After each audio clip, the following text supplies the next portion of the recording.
Okay, good morning, guys. Matt here from CrossFit Kempton. Joining me is Sean from CrossFit Doraba and then Chanel How's it, from guys? NutriFundi. Hi. We thought it's quite appropriate now during this lockdown. We currently in the middle of, well, not in the middle, we're in day 4 of a 21-day lockdown. This is a difficult time for a lot of people. We're out of our normal routine. We're out of our normal habits. So we thought, hopefully this will add some value to people with regards to training, with regards to nutrition, and potentially just some other general tips on how we can stay sane during this time, how we can stay fit, and how we can stay healthy. We're going to be touching on a few points, bringing you some segments, some videos to hopefully help with that, or help you guys with it during this time. Yeah. Well, guys, we want to try and help you guys with regards to obviously staying as normal as possible, and the norm isn't normal right now. So we're all stuck at the house, and we want to try and stay in our routines. And we think it's very important to touch base with regards to staying in routine, so that when we go back to our normal everyday life, that transition doesn't feel like such a shock to the system. And we feel that it's very important to do that, just to start getting ready or for when we go back to our normal life. Yeah, definitely. And I think it's very important to check that, or just to make sure where we are, like which normal are you in now? Are you still going to work and you're stressed out because you're a healthcare worker and you could potentially bring the virus back to your family? Or are you working from, which is obviously also not normal? Or are you not able to work at all and you're stressed about money and all of those things? So I think it's important to take today to check where you are, make sure what your triggers are and where you're at in this whole situation. Oh, that's a good point. Yeah, so I mean, if we can just kick off with a little bit of nutrition advice. I think, like for me particularly, if I like routine, so I like to, wake up at a certain time. I know this is when I'm going to have my meal. This is when I'm going to train.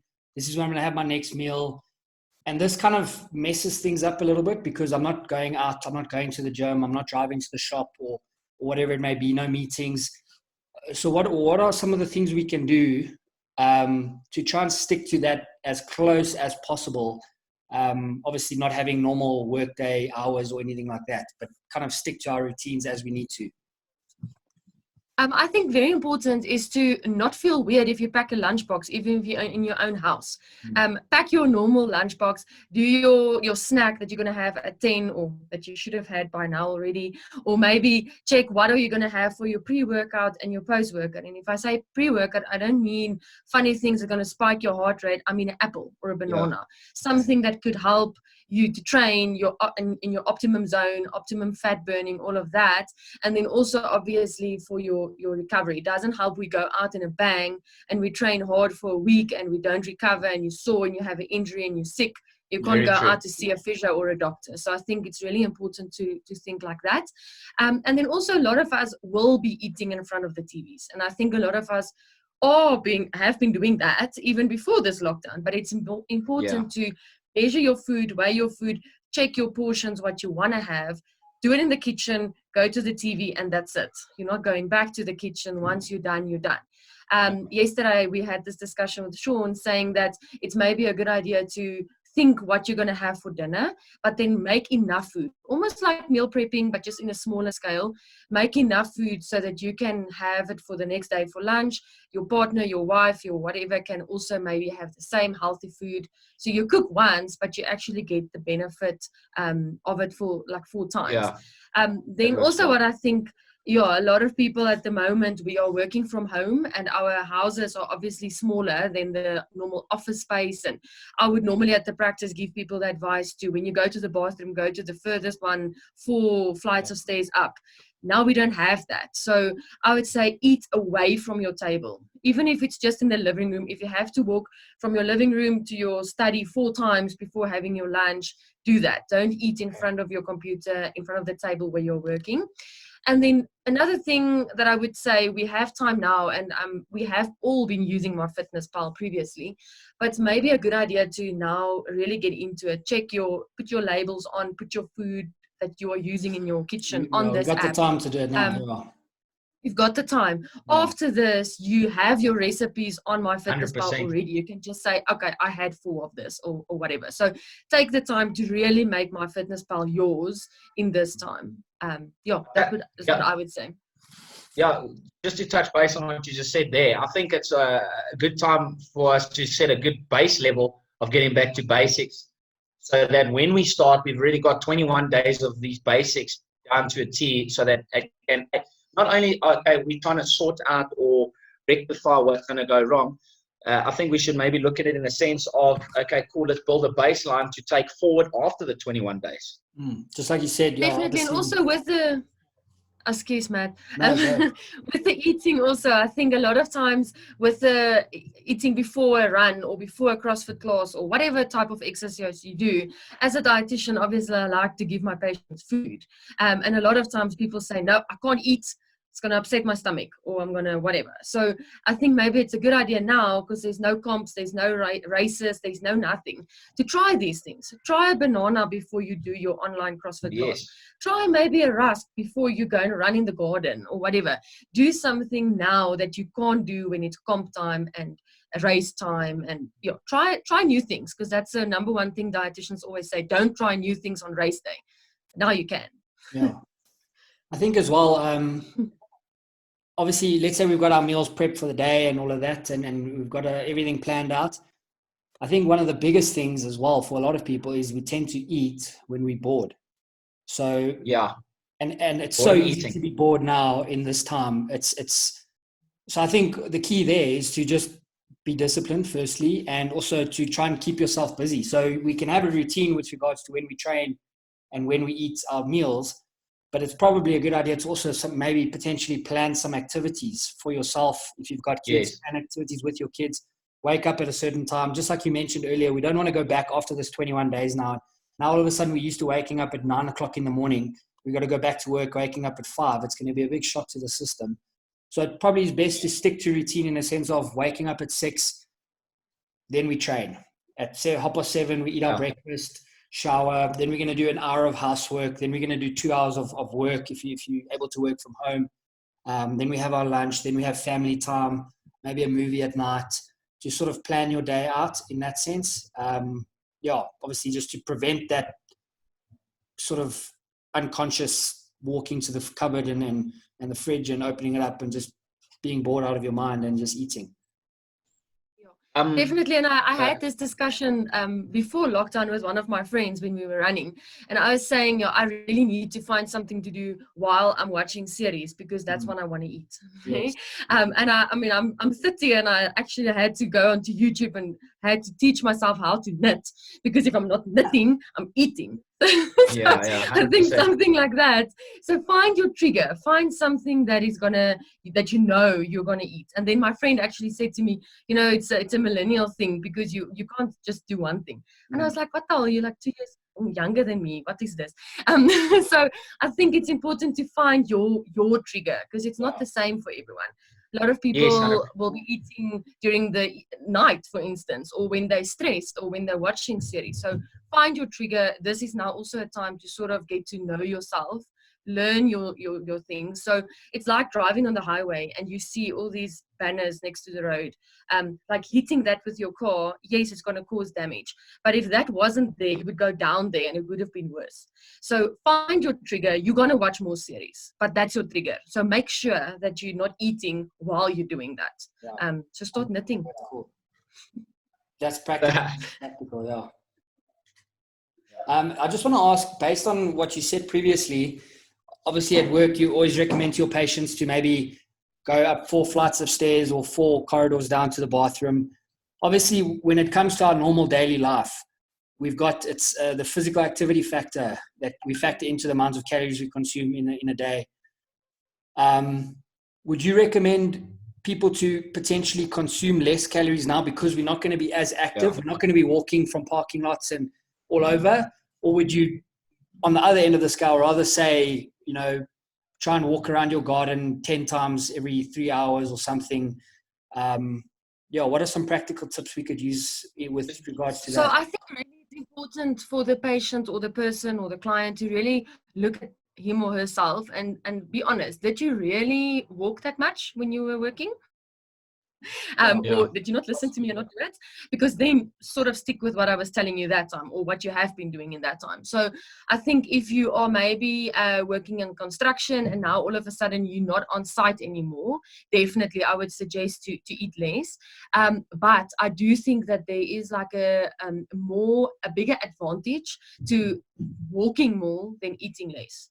So I would rather suggest than saying to people to eat less, that every time you get an email, do 5 squats, or every time you're going to the bathroom, you have to lunge to the bathroom, or something like that, to like put it in the normal activity into your normal day, because we are sitting our muscles away. Good and bad. Like, I mean, not only CrossFit muscles and muscles that we trained for, but our normal muscles, we are sitting it away because we're not walking. So moving on from just a quick. Okay. Just sorry, Matt. Just a quick one with Chanel. With regards to, say for instance, just to touch on the routine. So say for instance, the meals a day. At this time, a lot of people consume 4 to 5 meals a day, and then a little bit of snacks here and there. For the average, I'm talking average person that maybe trains 3 to 4 times a week, and their daily routine. What would your suggestion be for them? How many meals should they have with snacks?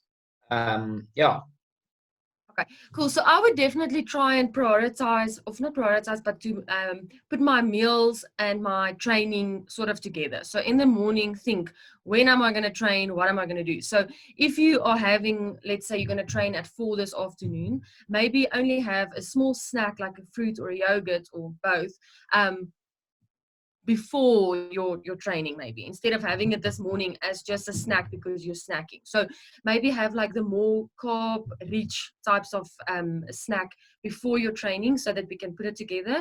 But then I would definitely start with a breakfast, good breakfast. If you can have a protein with it, having your protein early in the morning is a good idea, like a boiled egg. I mean, that's something cheap. It's something we can keep in the house. It won't go off. That's a good idea. Then maybe have a snack 2 to 3 hours later.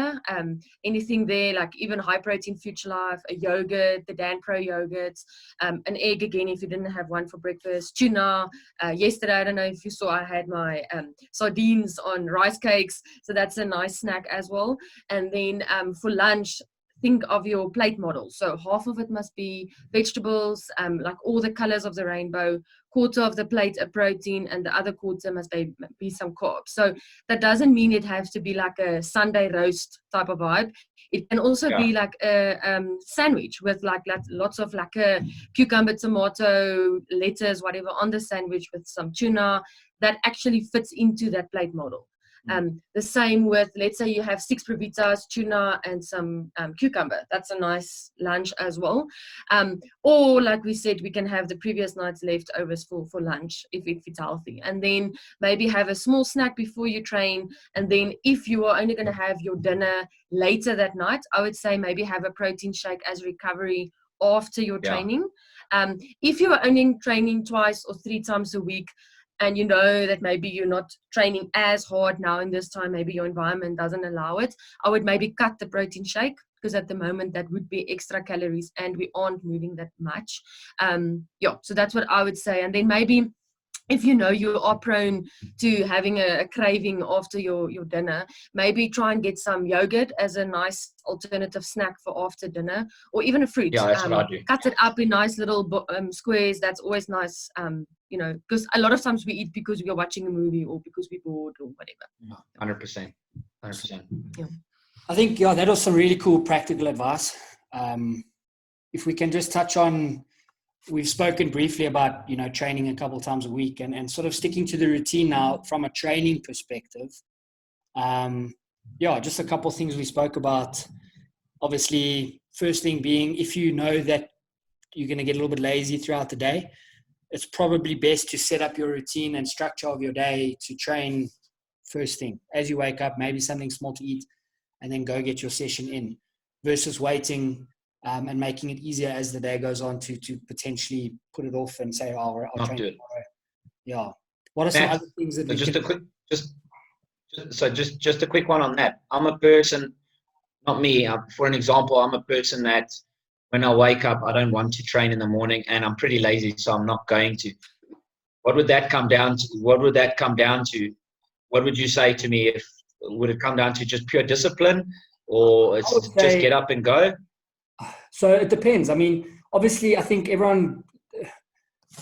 comes down to as well, depending on how much sleep you got. If you were up till 11 o'clock at night watching movies, you set your alarm for 7 o'clock and you don't sleep as much as you need to, you're going to wake up and you're going to feel groggy and you're not going to feel like it.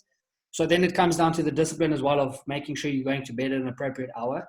And then obviously, when we wake up, we don't want to roll out of bed and go straight, maybe except from Chanel, who's a runner. She puts her shoes on and probably leaves. Like, yo, that's what I do. Yeah. I like to wake up and have a cup of coffee. Have a coffee. My body wake up a little bit, and then get into it. So I mean, I think there might still be some people who aren't morning people at all, but then you need even more discipline to say, okay, well, I'm going to train at 10 o'clock, or if you have the time, or alternatively at 5 o'clock in the afternoon. Yeah. You just need that I think setting time. I think, like we said, setting time is very important with regards to your training. Yeah. It's very. I feel like with regards to now that you don't have a time obviously when the box is open, we have time slots. I think it's very important if you're not going to do our virtual class workouts or whatever the case is, and you've got your own thing that you want to do. Everyone's got their own thing. I think it's very important that you set a time. Say, right, I've got to do my session at 8 a.m. whatever the case is. Have a meeting with yourself. It's 100%. And also, like, obviously I'm not a coach or whatever, but I do think the accountability really comes in there. Like, even this morning, my dad stays 10 k's up the road from me, but he messaged me this morning. He said he was so nervous because he had to do his Zwift thing in the garage, and he said he was like really nervous for this workout, and he messaged me and he said, okay, so I did it. So I really think it's important to really try and be accountable. Make a group of 5 people that you normally train with or run with, and ask each other, did you do it? How did you feel? Did you die? I died, whatever. I think that's important. That's important, yeah. That's very important. Obviously, I mean, for the guys that don't know, we at CrossFit Kempton and CrossFit Dorado, if you look at our social media pages, we are running virtual classes.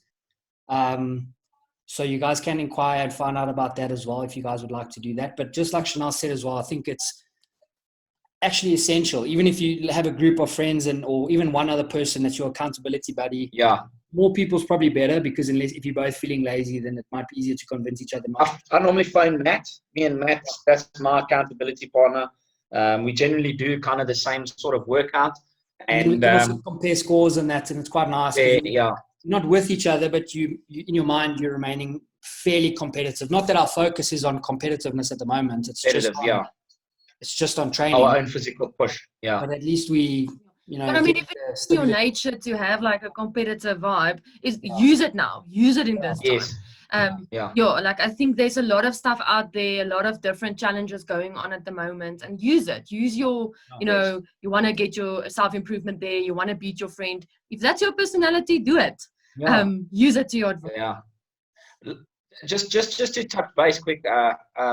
So we did a virtual class on Facebook where the people could see us coach or see us do the class, and they worked out with us, and they thought it was very cool in the sense that it was an actual live class running, and we did the Zoom class today where we could see the members, and a lot of feedback I got from the members. I don't know with regards to Kempton, I'm sure it's pretty similar.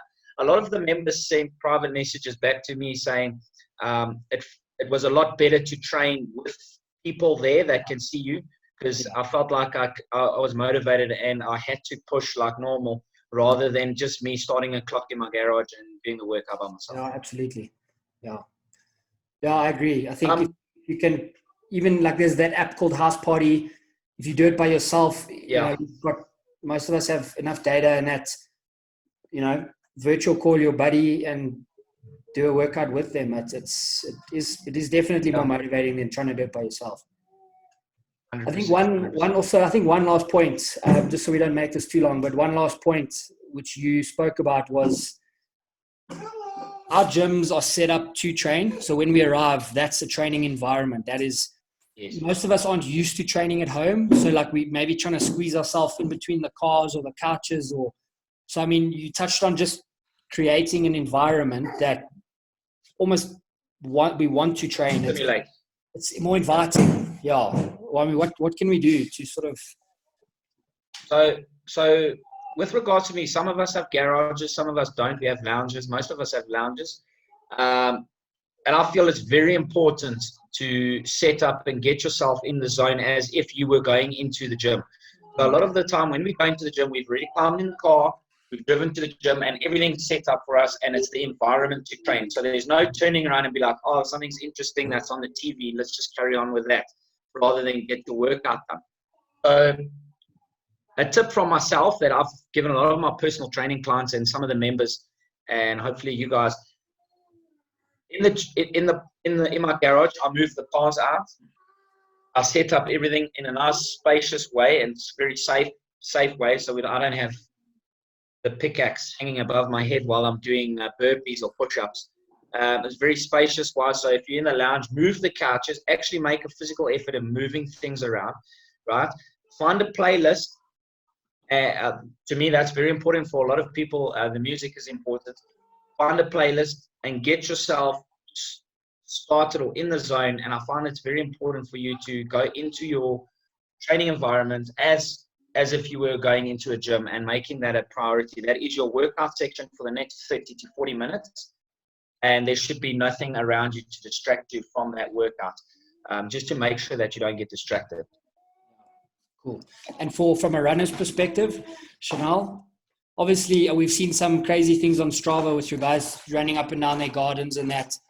But I mean, would you recommend rather substituting their runs for now and doing something else, or?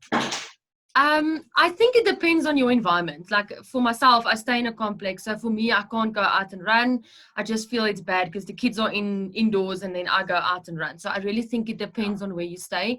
Other people have long driveways, so they can do a quick 5K run in their own backyard. With all that being said, there was someone in France that did a marathon in like a 7-meter square. So it is possible. Mentally, I think it's very important, and it's you have to be focused. But I don't think it's essential. I don't think 3 weeks is going to be the end of the world. Honestly, I don't know what is going to happen with Comrades. None of us know. And also, all our qualifying races have been cancelled. So what I would suggest is if you can't run, deal with it and make a plan. Do some skipping. We all know skipping is good for runners. Do other forms of cardio. There's a lot of stuff that you can do that is cardio based. If you are one of the lucky ones and you have maybe an indoor cycling trainer or a treadmill, do that. But also remember that you are not training the way that you have been training. So check that you do not get injuries, because now you can't go out to a physio. It's not essential. So you, it is essential, but not for a running injury. So please make sure that you do not get injured in this time, because once we are going to be out of this lockdown, everyone is going to run like crazy. So I would say just train, make sure that you are fit, stick to it, sort of a half an hour a day. And when we get out of this, you're going to be fine. So this would probably be more, I mean, I think we've said this before, but it's more like a maintenance phase. I don't think no one should really be focusing on seeing how strong and how fit we can get right now. I think it's about staying sane, or maintaining our fitness, maintaining healthy levels, and then also just maintaining body composition, not putting on too much body weight during a time where we're very inactive. But also, I do think you're not going to PR your back squat now. No. I mean, but if it's possible, and you know that. Sorry, and if you are going to try and PR your back squat in the garage, that's taking a charge, because you don't want to be going into the hospitals now for a dodgy knee and there's COVID-19 running. No. You know what I mean? No. So I think it's important to realize that now we are training to be healthy and not training because we want to be some other beast. I think that is the important thing to realize now. So I would say stick to what you know. And also, if it's possible and there is something that you know you really struggle with, and it is something that you can work on now, try and focus on that. Like, for instance, like I told you yesterday, I really battle with the skipping. That's something you can do, like sort of on your own little stoopy outside. Focus on the stuff that you battle with. Matthew battles with his front rack. It's a perfect time to get his mobility in the front rack position sorted. I'm trying. All right. Well, cool. Thanks, guys. Yeah, we went a little bit over time, but I think, some useful, valuable, practical tips in there. Like I said to everyone, we're going to be bringing out some of these videos every couple of days. Hopefully you guys find some value in it. And, the goal for us is obviously just to share information. If we can help anyone, then, that's what we'd like to do. So, on social media, we're going to post this on CrossFit Kempton's page, Gritbox, CrossFit Dorado, and then NutriFundi. So just follow those pages, and then, we'll see you guys again in a couple of days. Thanks, guys. Yes, guys. Thanks.